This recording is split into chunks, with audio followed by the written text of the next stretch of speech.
O título da mensagem de hoje é, diga, conquistadores de tudo, pela graça. Se a gente tivesse que abreviar, que sintetizar a história inteira da Bíblia, eu poderia resumir numa palavra: graça. É interessante, mas a história do Gênesis começa com Deus, o provedor, criando o homem, dando a ele tudo de que ele necessitava. Mas Deus deu ao homem a liberdade, e dentro da liberdade existe sempre a escolha de crer ou duvidar. E o homem escolheu os seus próprios caminhos. E desde este momento existem duas linhas que permeiam a história da Bíblia, de Gênesis a Apocalipse. A primeira é a linha da graça, do amor de Deus. E a segunda é a visão da Babilônia. A Babilônia se torna, portanto, o instrumento de Satanás, de trazer uma mentalidade independente a Deus. Na Babilônia, os homens tentaram construir com as suas próprias forças, com sua própria instrumentalidade, uma ponte até Deus. E a Bíblia diz que Deus não aceitou, porque, querido, ninguém pode chegar na presença de Deus se tiver pecado. Mas Deus tinha um problema sério, porque se ele não pudesse conviver com o pecado, e ele não pode, ele não podia ficar longe dos seus filhos.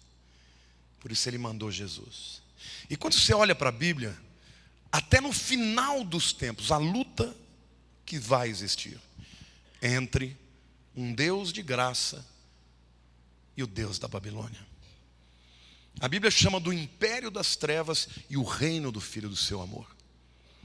O império das trevas é o império da força, da volúpia, da meritocracia, do forte vencendo o fraco, do sábio usando das artimanhas do intelecto para enganar as grandes massas. É isso que a gente vê no mundo. No reino de Deus, Davi vence Golias. No reino de Deus, não é pela força e nem pela violência. No reino de Deus, os pacificadores herdarão a terra. E a grande verdade, meu querido, é que nós temos que escolher qual é o sistema que vai reger a nossa vida. Porque nós somos pessoas que nascemos na Babilônia. A Babilônia é o sistema desse mundo, é a mentalidade desse mundo. E eu vou ler um texto para vocês, porque é um texto que tem tudo a ver, que vai nos trazer lições muito importantes para que a gente possa fazer o caminho de volta da Babilônia para Jerusalém. Diga para a pessoa do teu lado, hoje você vai aprender como ser um conquistador de tudo, pela graça de Deus. O texto está lá em Zacarias, capítulo 4, versículos 6 a 10. E a palavra de Deus diz assim: prosseguiu ele e me disse: esta é a palavra do Senhor a Zorobabel. Não por força nem por poder, mas pelo meu espírito, diz o Senhor dos exércitos. Quem és tu, ó grande monte? Diante de Zorobabel serás uma campina, porque ele colocará pedra de remate em meio a aclamações. Haja graça e graça para ela. Novamente me veio a palavra do Senhor dizendo: as mãos de Zorobabel lançaram os fundamentos dessa casa, elas mesmas a acabarão, para que saibais que o Senhor dos exércitos é quem me enviou a vós outros. Pois quem despreza o dia dos humildes começos, esse alegrar-se-á vendo o prumo na mão de Zorobabel. Aqueles 7 olhos são os olhos do Senhor que percorrem toda a terra. Eu comecei dizendo que há duas maneiras de entender o mundo, a realidade, de interagir com a realidade. E é muito difícil para nós entender a graça, porque ela não faz sentido. Faz muito mais sentido eu tentar merecer a salvação do que aceitar que ela é de graça. Mas eu quero mostrar na Bíblia 4 níveis da graça de Deus. 2 deles são muito conhecidos, mas 2 são muito pouco falados. O primeiro nível é a graça salvífica. Lá em Efésios capítulo 2, versículos 8 e 9, a Bíblia diz assim: pela graça, diga, pela graça, sois salvos, mediante a fé. Isso não vem de vós, é dom de Deus, não de obras, para que ninguém se glorie. Queridos, no céu não vai haver uma pessoa que vai olhar para si e dizer: eu mereci. Todos nós estaremos lá e olharemos para o Senhor Jesus e o adoraremos, porque lá todo discernimento, todo entendimento, toda a verdade do amor incomensurável, incompreensível de Jesus por nós será evidente. Nós somos salvos porque cremos nele. Ponto. O segundo nível de graça é a graça da justificação.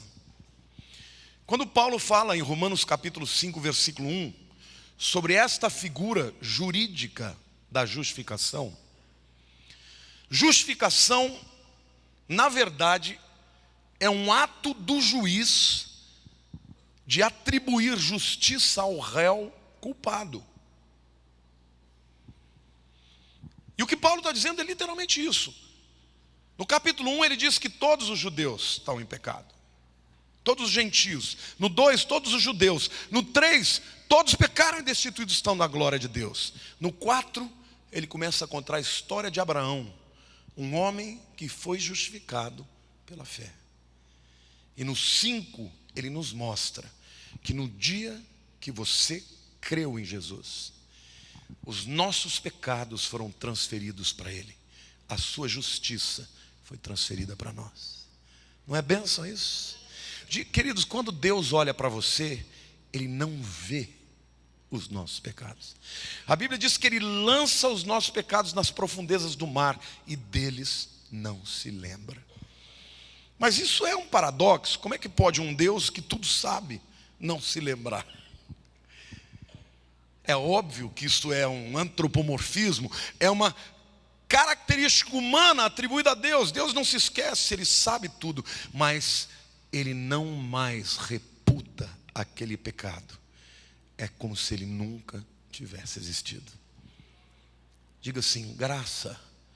Foi isso que moveu Lutero. Ele não aguentou ver aquele povo pobre pagando indulgências para perdoar um pecado que já tinha sido perdoado a preço da cruz. E é por isso que ainda hoje milhões de pessoas não entendem o que é a salvação. Você pergunta para um camarada na rua: você tem certeza do lugar que você vai quando você morrer? Ele fala: só Deus sabe. Se ele te deu essa resposta, é porque ele não entendeu a graça. Agora, quem entendeu o que Jesus fez, diga assim: não é pelo que eu fiz, mas é pelo que ele fez. Diga: não é pela minha justiça, mas é pela sua justiça. Isto é graça justificativa, amém? É o segundo nível da graça. O terceiro nível da graça é a graça que ensina. Na carta de Paulo a Tito, capítulo 2, versos 11 e 12, ele diz assim: porquanto a graça de Deus se manifestou salvador a todos os homens, educando-nos. Educação fala de ensino, para que, renegadas a impiedade e as paixões humanas, vivamos no presente século sensata, justa e piedosamente. Tem um ditado no inglês que eu vou dizer para vocês, porque no português eu vou traduzir, mas não fica bonito como no inglês, porque é cheio de rima, né? Diz assim: you don't get good to get God, you get God to get good. Eu vou repetir para quem fala inglês vai entender. You don't get good to get God. You get God to get good. Em outras palavras, você não fica bom para conseguir Deus. Você tem a Deus e vira bom. Não é? Diga para a pessoa do lado, diga assim: You don't get good to get God. You get God to get good. Primeiro vem a graça, depois vem a transformação. É a graça de Deus que me ensina a ser melhor. É quando você chega perto de Jesus que você é influenciado, transformado por Ele. Amém?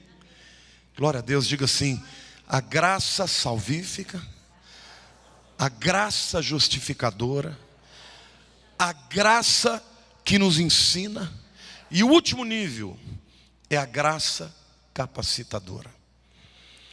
Lá em 2 Coríntios capítulo 12, versículo 9, a Bíblia diz assim, Paulo aqui está retratando que 3 vezes ele pediu a Deus que tirasse dele o espinho na carne.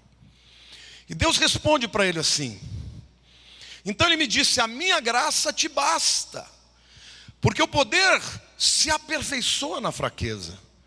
De boa vontade, pois mais me gloriarei nas fraquezas, para que sobre mim repouse o poder de Cristo. Durante muito tempo eu ouvi pregadores tradicionais, fundamentalistas, dizendo o seguinte: está vendo? O problema de Paulo era uma enfermidade. Ele pediu para Deus curar a enfermidade, e Deus falou: não vou te curar, minha graça te basta. Queridos, eu nunca vi uma bobagem tão grande como essa. Primeiro porque Deus está dizendo: a minha graça basta. A palavra basta aqui é plena. O que Deus está dizendo para Paulo: Paulo, você está pedindo para eu arrancar assim? Não vai rolar. O que eu vou fazer na tua vida é um processo de transformação, no qual você vai sair da fraqueza para a plenitude. E a minha glória, ela vai ser manifesta exatamente pelo fato de que você, na sua fraqueza, vai revelar ao mundo o meu poder, porque eu vou encher o teu copo vazio até que ele se torne pleno. Quando ele fala, a minha graça te basta, ele está dizendo, a minha graça te torna pleno. E a sua fraqueza vai ser transformada num processo de aperfeiçoamento. Sabe aquela área que você nunca conseguiu vencer? Deus trabalha na sua vida para que você consiga um dia. Diga assim: algum dia, aquela área que eu nunca venci, eu vou tirar de letra. Deus é comigo e a sua graça me basta. Amém? Quantos podem aplaudir o Senhor, dizer glória a Jesus?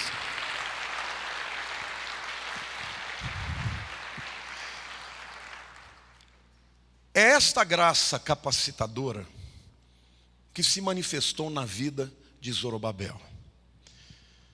Zorobabel somos todos nós. O nome Zorobabel no hebraico é Zerabavel. Zerá é semente e Bavel é Babilônia. Significa literalmente semeado na Babilônia, porque ele foi um jovem que nasceu no cativeiro. No ano 586, Nabucodonosor veio na terceira incursão e levou todo mundo para a Babilônia. E por 70 anos o povo de Israel ficou cativo. Zorobabel nasceu na Babilônia, mas Deus tinha um chamado para ele, de trazer o seu povo de volta para a Babilônia, para a terra prometida. E não é exatamente isso que Deus faz conosco. Todos nós nascemos no sistema desse mundo. Todos nós nascemos nesse sistema de opressão, onde aquele que vence é o que pode mais, é o que engana mais, é o que toma do outro, é o mais forte, é o mais violento. Mas quando o indivíduo aceita Jesus, ele é chamado para fazer o caminho de volta, o caminho da graça, o caminho onde as realizações acontecerão não pela sua capacidade, mas pela graça de Deus sobrenatural. Diga assim: eu nasci na Babilônia, mas Deus me chamou de volta para Jerusalém. E ele volta para Jerusalém com o objetivo de restaurar a adoração e reconstruir o templo. Acontece que ele lança a pedra fundamental. E imediatamente os inimigos se levantam. E se levantam, vocês sabem, o édito de Ciro foi o que permitiu que ele voltasse com os judeus. Os persas, eles eram muito mais abertos do que os babilônios. Os babilônios, eles levavam as nações para o cativeiro. Os persas avançaram, eram mais democráticos. Em outras palavras, o que os persas faziam era permitir que as nações que eles dominavam ficassem nas suas próprias nações. Só que pagavam impostos. E o que aconteceu? Imediatamente os povos que estavam na terra começaram a ventilar a possibilidade de que Zorobabel iria sublevar, ia fazer uma rebelião e impedir que o povo de Israel pagasse impostos para a Pérsia. E durante 16 anos a obra foi parada. Que grande frustração, né?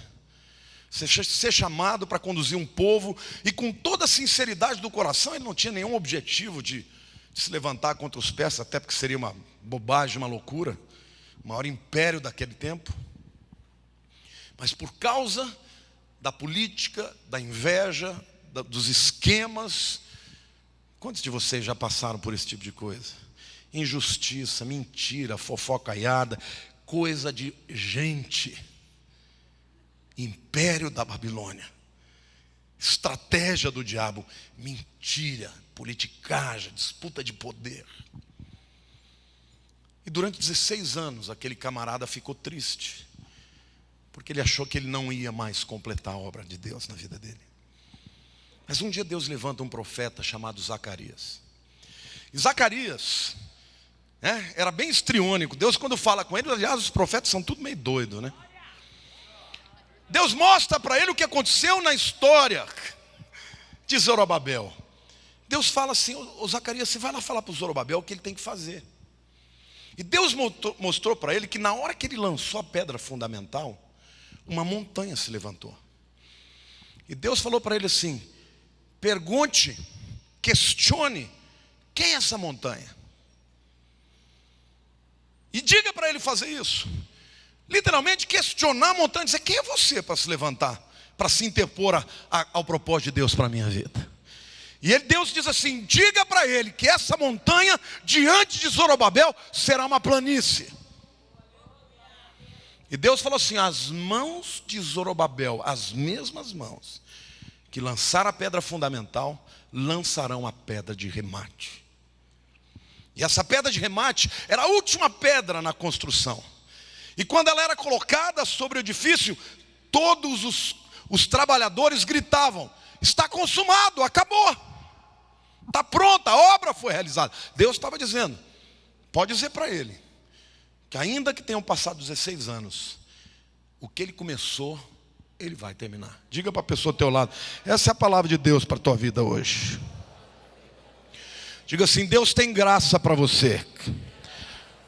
Aquilo que Ele te mandou fazer, Ele vai te capacitar a terminar. Amém, queridos?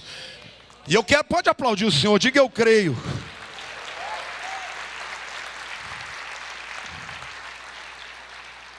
Lá em Hebreus, capítulo 4, versículo 16, o apóstolo Paulo fala uma coisa muito linda, porque há um lugar de onde emana toda a graça para o universo.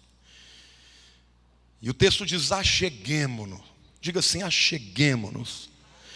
Portanto, confiadamente, diga com tranquilidade, junto ao trono da graça, a fim de recebermos misericórdia e acharmos graça para socorro em tempo oportuno. Queridos, você sabe o que a palavra misericórdia significa? Misericórdia, teologicamente falando, significa que Deus deixa de dar o que você merece. Nós merecemos juízo, nós merecemos inferno, e Deus fala: porque eu amo esse povo, eu não vou dar o que eles merecem. E você sabe o que é graça? Graça é quando Deus te dá o que você não merece. Diga assim: misericórdia é Deus não me dar o que eu mereço. Diga: graça é Ele me dar o que eu não mereço. E quando as duas se juntam no trono de Deus, é Deus falando: você merece o inferno, eu te dou o céu. Você merece juízo, eu te dou perdão. Você merece morrer, eu te dou vida eterna. Esta é a graça, é o coração de Deus para todo aquele que nele crê. Amém, queridos? É isso que nos fortalece.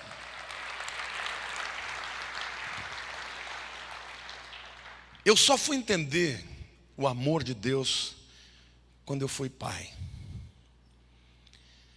Os nossos filhos são as únicas pessoas no mundo que a gente ama incondicionalmente. É ou não é? Você vê um monte de gente crente aí, temente a Deus, e de repente o casamento acaba. Por quê? Porque se o maridão não andar direito, ele vai andar.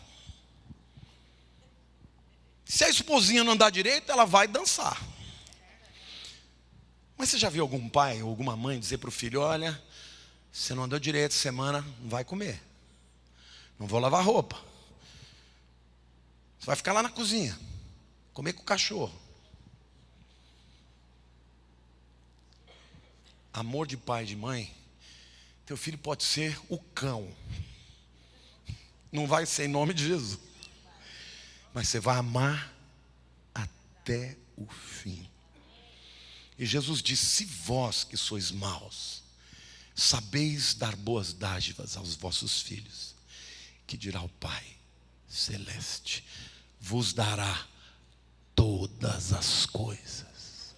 Pedi e dar-se-vos-á, batei e abrir-se-vos-á, buscai e achareis, porque todo que pede, recebe, todo que bate, abrir-se-los-á.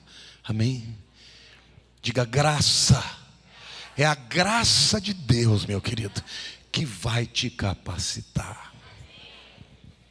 Zorobabel tinha que receber essa mensagem.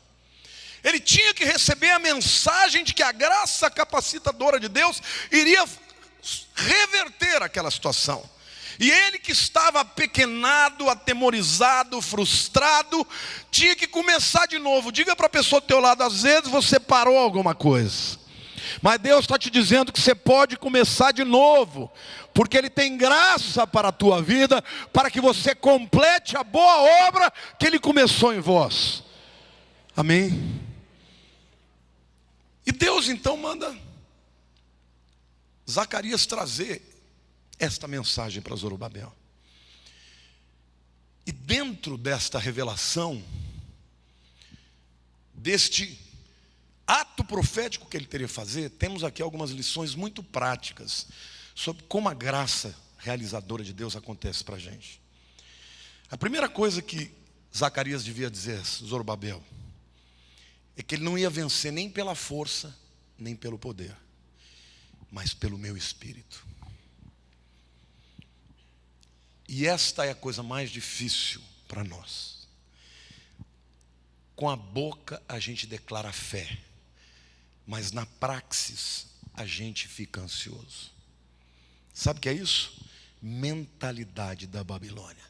Se eu não for bom o suficiente, eu não vou conseguir. Se eu não resolver, se eu não articular, se eu não trabalhar direito, eu serei avassalado. E Deus está te dizendo: vai ter hora que você não vai fazer nada, eu vou mandar as pessoas até você. Sou eu que vou fazer, você não vai ter que fazer força, você não vai ter que, ser inteligente, nem pela força, nem pelo poder, pelo meu Espírito, diz o Senhor. Nós temos que aprender a viver no Espírito. Algumas pessoas, a Bíblia diz que deixaram Jesus estupefato. Duas dessas pessoas eram gentios. Primeiro era uma mulher síria que tinha uma filha endemoniada, maluca, louca. E Jesus passou a fronteira, foi até a Síria descansar, e aquela mulher ficou sabendo que ele estava lá. E ela foi e começou, por isso que eu falo, mãe é capaz de fazer essas loucuras. E ela foi até Jesus e os discípulos começaram a botar a barreira: não, mestre, não pode, mestre, isso, aquilo. E ela começou a berrar: Jesus, tem misericórdia de mim. Ele aparece. Ela falou: minha filha está louca, está endemoniada. O senhor pode fazer alguma coisa por ela. E Jesus começou a testar aquela mulher. Na verdade, ele sabia, né, o que ela tinha. Ele queria mostrar para os outros judeus. Ele falou: eu não vim a não ser para o povo judeu. Você não é judia, eu não vim para vocês. E ela continuou insistindo, insistindo. Aí Jesus falou: eu não posso tirar o pão dos filhos e dar para os cachorros. Os cachorrinhos. No hebraico, cachorro é kelev. Cachorrinho é klav-lav. Então ali é klav-lav. Eu não posso dar para os cachorrinhos. Ela falou: não, tá bom. Só que os cachorrinhos comem das migalhas que caem da mesa. Eu não preciso ser povo escolhido. Eu fico com as migalhas que já é bom para mim. Jesus olhou para os discípulos e falou: uau, eu nunca vi uma fé assim. E imediatamente aquela menina foi curada. Querido, o mundo precisa conhecer esse poder. O poder de quem crê, de quem entrega, de quem conhece. Hoje a Silvana falou uma coisa para mim que eu vou usar, né? Incorporei aqui no meu repertório. Ela falou do Moreno, né? Porque ela é psicodramatista.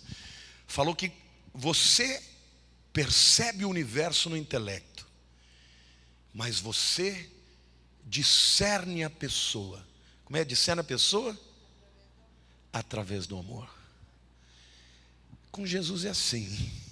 Você nunca vai compreender Jesus intelectualmente, mas você pode experimentar Jesus quando Ele te ama e você se sente amado por Ele. Amém? Glória a Deus, queridos. O que o mundo precisa é disso, de pessoas que tenham uma experiência. Ninguém vai poder dizer que você não teve uma experiência. Então o indivíduo que experimentou Jesus pode estar no meio do fogo e ele sabe que ele é amado, ele sabe que há favor na vida dele, ele não se desespera. Essa é a graça que vai te capacitar a se levantar, começar de novo. Tropeçou, levanta. Desviou, volta para o caminho. Está descrendo, volta a crer e invoca o nome do Senhor, porque Ele vai te abençoar. Diga em primeiro lugar, diga: não é pela força, nem pelo poder, mas pelo meu Espírito. O segundo ensinamento que Zacarias traz a Zorobabel é que ele deveria questionar a montanha. Quem é você para se interpor ao propósito de Deus na minha vida? Sabe, querido, a gente desiste fácil demais. Quantos aqui são capazes de olhar para a montanha e dizer: você vai se tornar plana? O teu destino é ser planície, porque você está no meu caminho. Eu estou aqui amando de Deus. Eu estou aqui com o propósito de cumprir a vontade de Deus. Então, montanha, seja aplanada. Quantos aqui querem fazer isso hoje? Queridos, o mundo está cheio de religião. Religião, vamos combinar, é uma coisa chata. Bota limites, compara um com o outro, competição, guerra de egos, é um saco. O Evangelho não é isso. O Evangelho é amor. É Deus transbordando a nossa vida. Onde existe o poder de Deus, onde existe o amor de Deus, você não vê disputa, um querendo pisar em cima do outro. Você vê um querendo ceder para o outro. Porque o amor de Deus, ele é tão tremendo, que o indivíduo que está cheio da graça, ele quer dividir. O indivíduo que é vazio, ele quer tomar, ele quer ser visto, ele quer aparecer. Isso acontece até no meio da religião. Mas Jesus não fez nada disso. E Ele mandou: se houver um monte na tua frente, se você tiver uma fé do tamanho de um grão de mostarda, diga para ele: sai e lança-te ao mar. E assim será feito. Só que Babilônia diz assim: quando houver um monte, dê a volta nele. Eu nunca vi a Bíblia dizer para dar a volta no monte. Não é? sai da minha frente. Eu estou aqui em nome de Jesus. Sai da minha frente. Eu vou passar por você e você vai ser uma planície. Sai da minha frente, porque eu vou cumprir um propósito de Deus. Sai da minha família, sai do meu negócio, sai da minha vida, sai da minha saúde. Sai da minha frente. Quem é você para se levantar contra mim?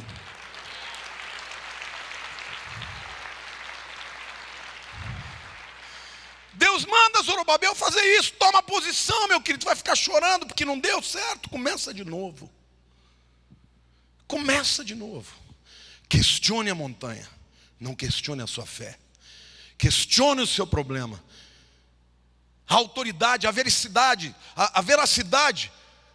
dele estar ali, tomando de você o chamado, o propósito de Deus na sua vida, na sua casa, na sua família. Não tente entender, porque as coisas de Deus eu nunca consegui entender. Quando ele fala, vai fazer isso, eu fico tentando imaginar, porque eu sou uma pessoa racional, eu gosto de saber como é que vai fazer. Queridos, eu nunca dei uma dentro. Eu nunca passei nem perto. Depois que acontece, você fala, uau. Quantos aqui querem dizer para o monte, vai virar uma planície, porque eu vou cumprir o propósito de Deus na minha vida. Amém? É isso que Deus espera de cada um de nós.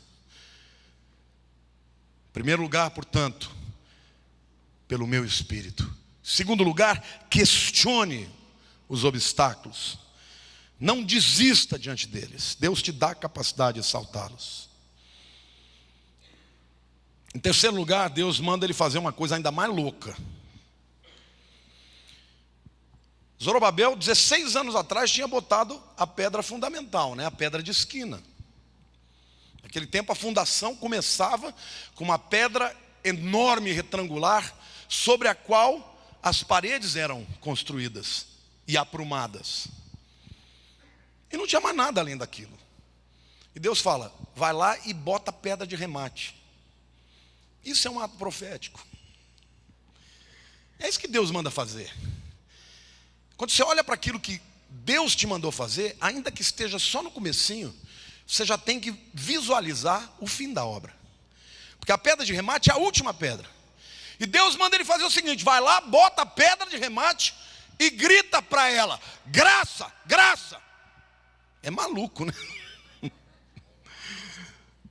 É um psicodrama, né? Eu acho que Zorobabel deve ter falado, tá bom. Ou lá botou a pedra, falou, graça. Negativo, não te mandei sussurrar. Grita graça, graça. Ele, graça. Negativo, não mandei falar uma vez, grita duas. Graça, graça.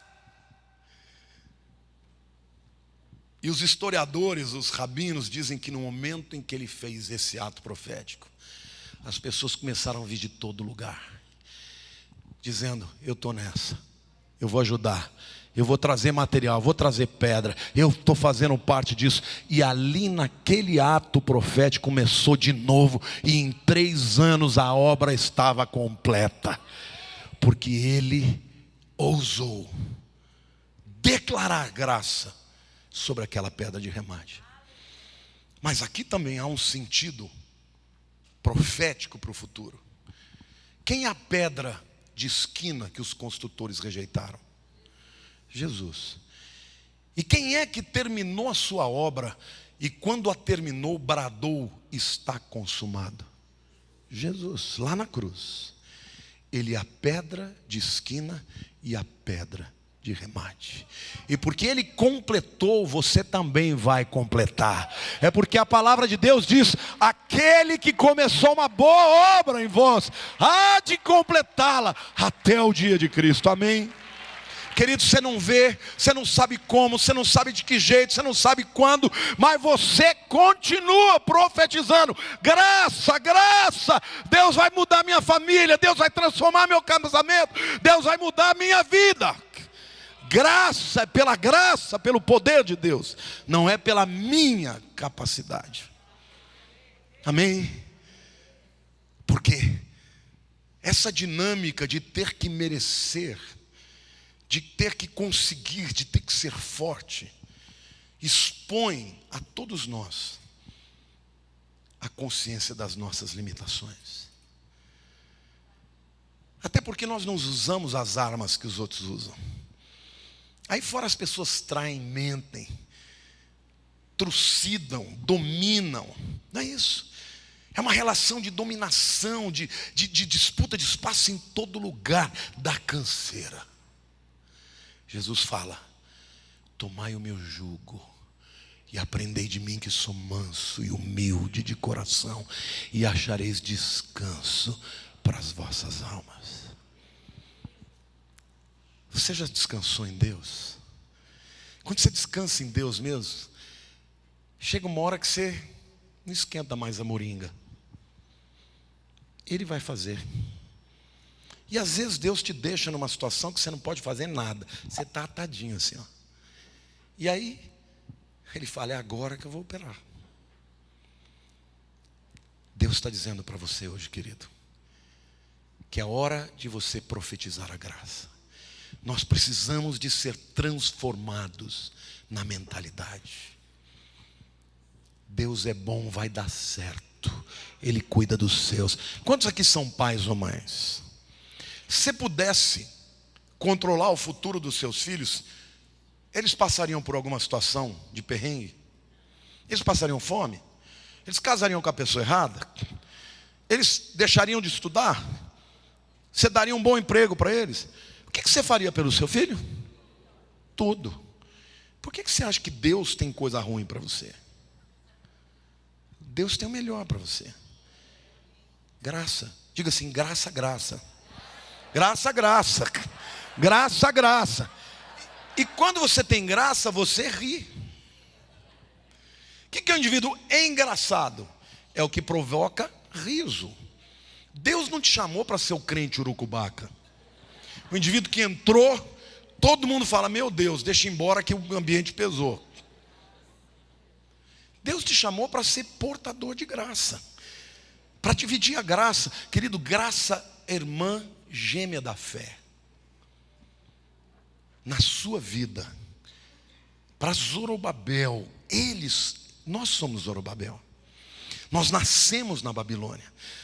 Quando o povo saiu do Egito, não foi difícil tirar o povo do Egito. Difícil foi tirar o Egito do povo.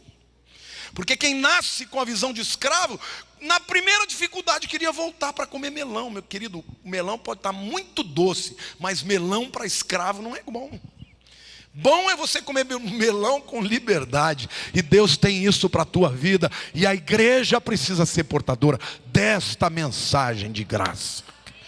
Porque é a graça de Cristo que nos conduz ao arrependimento ou à metanoia, a mudança de mente. Olha para a pessoa do teu lado e diga assim: mas ainda tem uma coisa.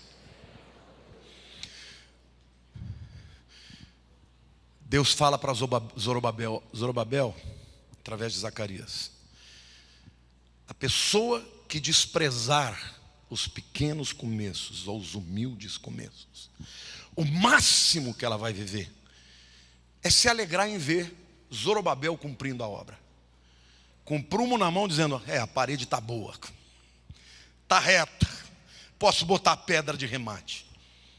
Mas nós não precisamos disso. Nós podemos experimentar, fazer parte da obra.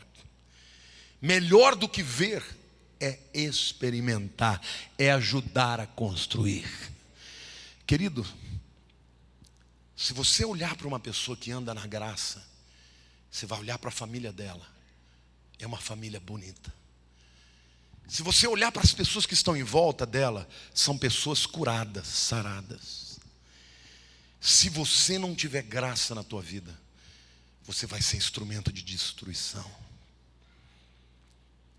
O que Deus nos chamou para fazer agora é ser luz para os que estão em trevas. É ter respostas para as inquirições dos seres humanos. Nós temos que experimentar a graça. Religião não serve para nada. Eu acho o máximo uma pessoa achar que ela tem a resposta do mundo. A Lília vive me perguntando, quando acontece alguma coisa, ela fala: o que você acha que que Deus está querendo dizer? Eu falo, não tenho a mínima ideia. E nem quero saber, porque por mais que eu tente explicar, como é que eu vou explicar a mente de um ser que criou um universo com mais de 100 bilhões de galáxias? Vamos combinar, nós jamais vamos entender o propósito e a razão de Deus. Como eu lido com as questões que eu não entendo, eu descanso na soberania, no poder, na graça e na misericórdia de Deus. Ele é bom, e a sua misericórdia dura para sempre. Amém? Eu quero terminar essa palavra que nós vamos fazer um ato profético aqui. Eu quero dizer para você que Deus é bom. Aquele que chama, capacita. Não é no seu tempo, é no tempo dele. Deus não se adianta e nem se atrasa. O tempo dele é perfeito. Está em harmonia com todo o trabalho que ele tem que fazer em volta. E a gente só é participante para chegar no fim e dizer, fiz parte dessa obra. Eu botei um tijolinho nessa grande construção. Amém? Deus não quer que você tenha medo do futuro. Está acontecendo com o Brasil, o dólar subindo, todos esses escândalos que nós estamos vendo, é a mão de Deus abalando as estruturas humanas. Porque, querido, todo aquele que se levanta como Messias, como Lula, queria ser o Messias do Brasil, ninguém vai receber a glória que é de Deus. Deus não divide a sua glória com ninguém. Entenda isso. Agora, não pense você que o segredo do Brasil está em PSDB, PMDB, é tudo farinha do mesmo saco. Então fica indignado com esses crentes defendendo bandeira de partido como se estivesse defendendo time de futebol. O que nós temos que defender é a palavra da justiça e crer que Deus vai fazer uma obra nesta nação, porque tem milhões de pessoas que o amam e que desejam que Ele opere uma obra de restauração na nossa nação.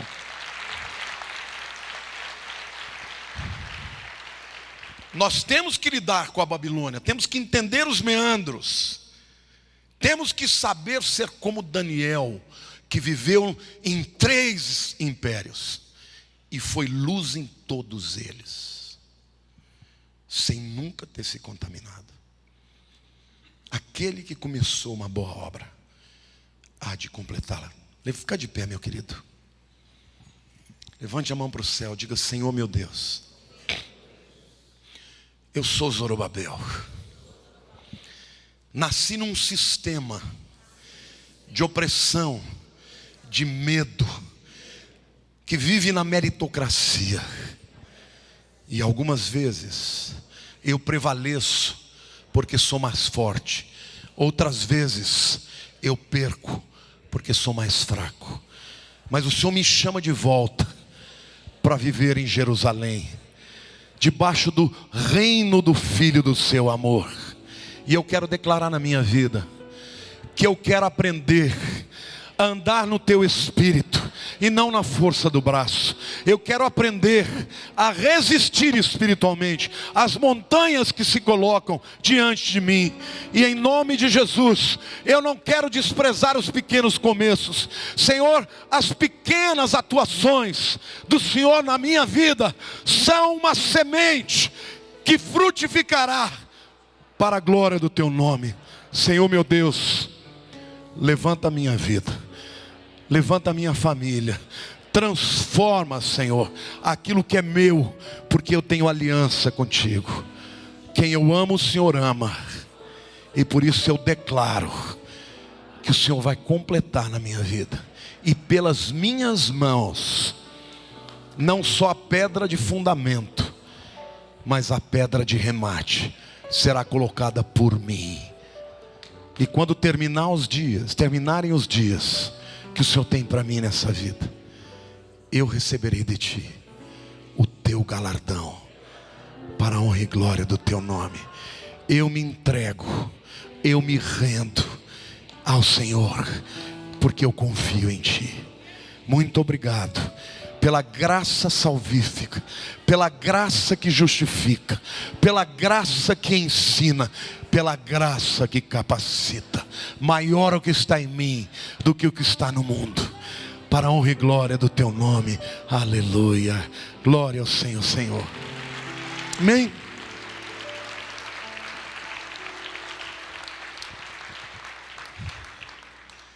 Você é filho.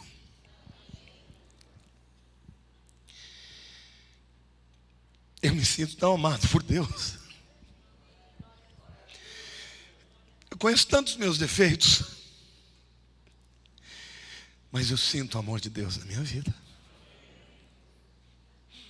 Ele me atrai.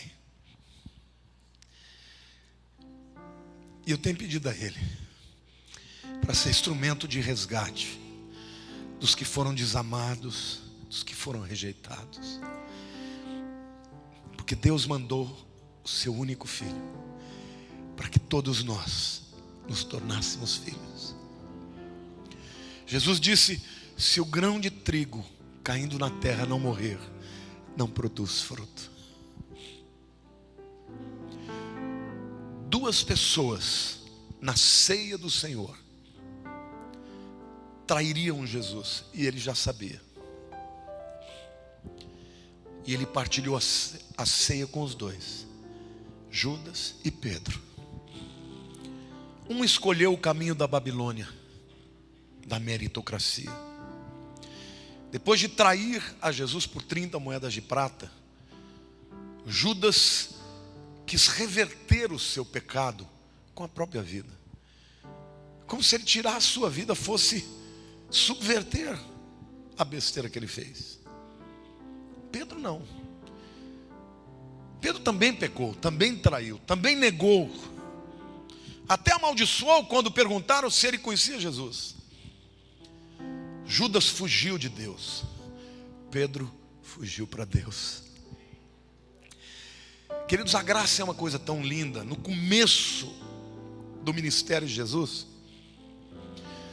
quando ele chama Pedro para ser seu seguidor, ele diz assim: Pedro tinha pescado a noite inteira sem pegar um peixe.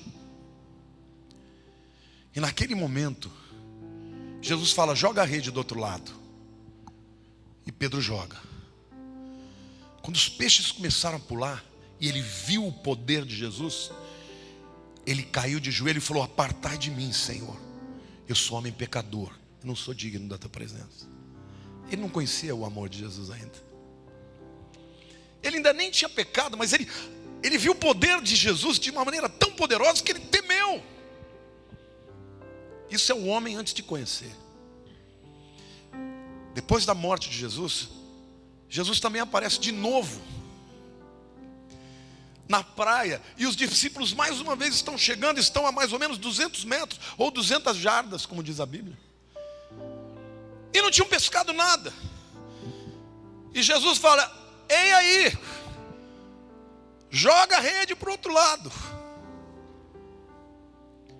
E ele joga, e o mesmo fenômeno aconteceu. Só que nesse momento Pedro já sabia quem era Jesus. A Bíblia diz que ele estava nu, a 200 metros do Salvador. E ele mergulhou. E ele foi nadando, porque ele não queria estar longe do Senhor. Ele falou: ele está vivo. Ele está vivo, eu traí, eu neguei, mas ele está vivo. E ele foi até lá. E Jesus já estava esperando, fazendo um churrasquinho com peixe. Os alimentou na alma e no corpo. Essa é a relação. Quem conhece o amor de Jesus, mesmo quando peca, não corre dele, mas corre para ele. Eu me lembro que quando a Érica era pequenininha, algumas vezes eu tinha que discipliná-la, bater nela. Mas quando ela chorava, ela vinha e me abraçava e chorava, e eu chorava junto. Ela nunca chorava no canto, ela vinha chorar no meu peito. Até hoje assim. Porque italiano tem essas coisas, né? De vez em quando começa a discutir teologia, filosofia, qualquer coisa. E a Lília até sabe, porque ela fala: no final vai ser choro e abraço e beijo. Quantos têm essa liberdade para buscar Deus em todas as horas? É isso que o mundo precisa. O mundo precisa conhecer o amor de Cristo. o amor incomensurável, incompreensível, que sempre nos recebe de volta. Amém?